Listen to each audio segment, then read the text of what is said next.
first time Colson Whitehead won the Pulitzer Prize for fiction, it was for his novel The Underground Railroad in 2017, which was later adapted by Barry Jenkins into a miniseries on Amazon.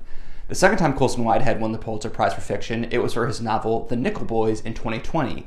In doing so, Whitehead became only the fourth author to win the Pulitzer for fiction twice, alongside William Faulkner, John Updike, and Booth Tarkington. Two names you've probably heard of and read in high school English, and one name that I may or may not have just made up. How would you ever know? Being in an elite club alongside the likes of Faulkner and Updike, and Tarkington, sure, Colson Whitehead is clearly a very significant author who writes significant books, which in this case provide significant source material. Given that Nickel Boys is only nominated for its screenplay alongside its Best Picture nom, and the fact that it's adapted from Pulitzer-winning significant source material, you might be tempted to think that the writing here is the star of the show. And while the writing is truly great and worthy of the adapted screenplay nomination, call me crazy, it might be the least remarkable aspect of this movie. Not at all criticism of the writing, just a comment on how much I'm in awe of everything else here. The star of the show here is the form, starting with director RaMell Ross's whole conceit of the visual language of the movie. It's shot in first-person point of view basically throughout, so that we as the audience see and experience and feel what our main character sees and experiences and feels. It's intimate, it's unique, it's uncomfortable, and it makes for a pretty profound experience. We experience the events of the movie literally from the perspective of Elwood Curtis, played by Ethan Harisi. He's a promising young man living in Jim Crow-era Tallahassee who excels in the classroom and is poised to attend an unnamed HBCU on scholarship.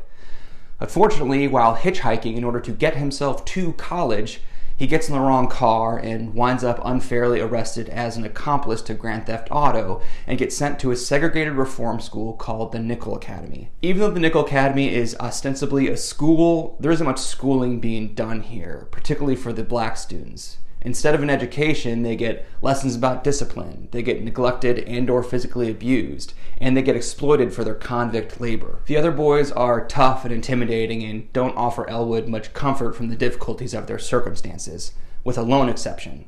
He finds some reprieve in his friendship with a boy named Turner, played by Brandon Wilson. Like I said, the movie is shot in first-person point of view, Elwood's point of view specifically, but the movie does something clever when Elwood meets Turner. The camera as Elwood sits down at the lunch table, has a brief interaction with one of the other boys, and then Turner introduces himself to Elwood, or to the camera, to us, the audience, all the same thing.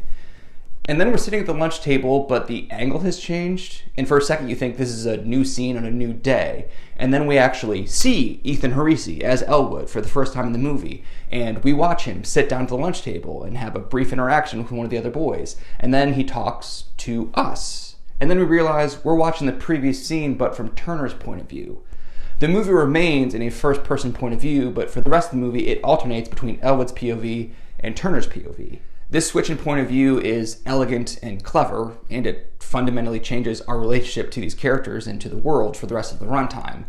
The change, in some ways, is immediately obvious, but in other ways, you don't understand how poignant this change is until the final few minutes. Appropriately, Elwood and Turner have different perspectives on their situation at Nickel, namely how to best survive their time there, how to get word of what's happening at Nickel to the outside world, and whether or not anyone in the outside world would even care. Bearing witness is a pretty key theme swirling around the story, which I'm quite sure is one of the many reasons why the movie is shot the way it's shot. Form follows function, as any brutalist will tell you. Again, the bulk of the movie takes place in Jim Crow-era Florida, so we're talking early 1960s, but it does periodically flash forward several decades to adult Elwood living in New York.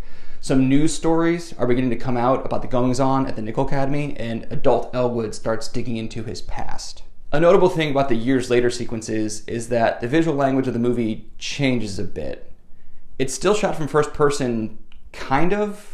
I don't want to say too much about it because, one, I don't think I fully grasped why these scenes are shot differently, and two, my theories for why they're shot differently are all spoilers, so just watch the movie. So, when I first heard about this movie back in the fall, all I really knew was that it was an adaptation of a Colson Whitehead novel. I have to believe at some point I probably heard mention that it was shot in the first person, but I definitely didn't internalize that, and that fact didn't click with me until halfway through an interview with RaMell Ross I listened to in late December. So, for 3 months, at any mention of Nickel Boys, in my head I'd be like, oh right, that Colson Whitehead movie. Now that I've seen it, respectfully, whenever I think of Nickel Boys, Colson Whitehead's name no longer enters my brain. This is a RaMell Ross movie. On the Directors Guild of America podcast, he said that he and his producer and co-writer Jocelyn Barnes wanted the movie and Whitehead's book to be separate, to let the book be the book and let the movie be more of its own thing. Because, one, a straight adaptation would be difficult, and two, it probably wouldn't live up to the source material. So they instead began with what RaMell Ross calls a completely visual script. They built the edit of the movie with images, and then they went back and added the words. Not the first movie to be constructed in such a way, not the first movie I've talked about on this channel built in such a way, but it makes for an incredibly cinematic experience. To quote RaMell Ross, the language is the servant of the image, or to paraphrase, form follows function.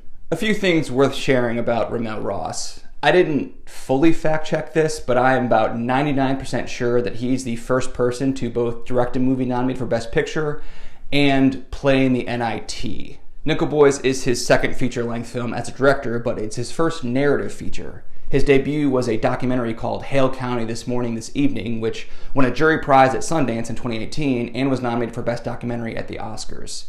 I still need to check that one out, and now I'm incentivized to, given how much I like Nickel Boys, but it's my understanding that it's kind of impressionistic, avant-garde even, and features a unique visual language that RaMell Ross continues to employ and develop here in Nickel Boys. When he made that documentary, Ross had been living around the titular Alabama County for about a decade, so it was really a matter of turning his camera on to show his underseen community to the world, demonstrating a striking eye for humanity that often gets overlooked. He's now an assistant professor of visual arts at Brown, and in interviews, he's made a point to say that that's his job, that's how he pays his bills, so he doesn't feel the need to make money with his art.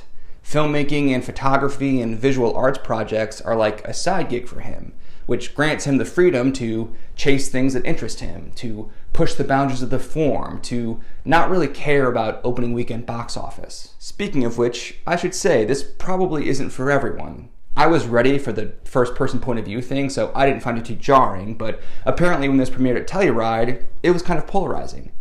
And yeah, I can see how if you went in cold, it would take some getting used to, but I think the movie eases you in beautifully. The first few scenes are more staid. They're teaching you how to watch the movie. They're allowing you to acclimate to the visual language. RaMell Ross said that he originally took the meeting with producer Dee Dee Gardner about coming onto this because she had produced The Tree of Life, and that he is obsessed with The Tree of Life, and that really tracks in the opening few scenes. This is shot in a 1:33 aspect ratio with a shallow focus lens, and that's so the movie can more closely mimic the human eye. Our eyes don't really see in widescreen, and our eyes can't focus on foreground and background simultaneously, so the movie is shot in a way that really commits to the conceit of this being from the literal visual perspective of these characters, and it brings the audience that much closer to what's happening here. And what's happening here is frustrating and uncomfortable and a stone-cold bummer. In the first 15 or 20 minutes, Elwood is such a promising kid with a bright future ahead of him, and it's taken away unfairly. And where he's sent instead of college is a horribly difficult place to be, and he has a really hard time with it until he makes a friend. The hard time continues after he makes a friend, but having a friend helps. What also helps is that he has an advocate outside these walls in his grandmother, played beautifully by Anjanu Ellis-Taylor. I think one of the points here is that other people in your life can be a saving grace in hard times. This world is unbearable, but it would be truly unbearable without Turner and his grandmother. One of the most beautiful and heartbreaking scenes is from Turner's point of view when he meets Elwood's grandmother. She traveled all that way to see Elwood, but is told by the school he's unavailable because he's being punished, but they don't say that to her. And she happens to strike up a conversation with Turner. And she quickly deduces that he doesn't have anyone coming to visit him. And so she offers him a hug, a bit of human contact and familial affection that she correctly senses he's not getting from anyone else. To be honest, this hug kind of broke me. And then you watch the movie a second time and you know where it's going, and the hug breaks you again in a completely different way. I'm never not thinking about Ebert's empathy machine quote, like it's always in the back of my mind, and movies like Nickel Boys bring it to the front of my mind. I love movies, and I watch so many because they have a unique ability to make us feel things and to generate empathy for the people around us. And Nickel Boys is a perfect use case for that phenomenon, as it really makes us sit with what these boys go through, to sit with that discomfort and really experience the highs and lows. Because while this movie and the Whitehead novel are technically fiction, they are based on a real-life place called the Dozier School that closed in 2011. And then horrible stories about decades of abuse at this place started to be uncovered a couple years after it closed. I had never heard of the Dozier School before this, and I don't know why. It's a horrible enough story that I feel like it should have been on my radar and on all of our radars. But at the same time, I kind of do know why. We've built a world for ourselves where certain people can so easily fall through the cracks, namely young black men in this case. Or maybe even more horrifyingly, it's not even a matter of falling through the cracks. It's the society we built working as intended. The cracks are a feature and not a bug. And RaMell Ross's camera comes in here and says, look at this, sit with this, bear witness to this. It's hard, but it's real. And it's almost your obligation as a fellow human being to not look away.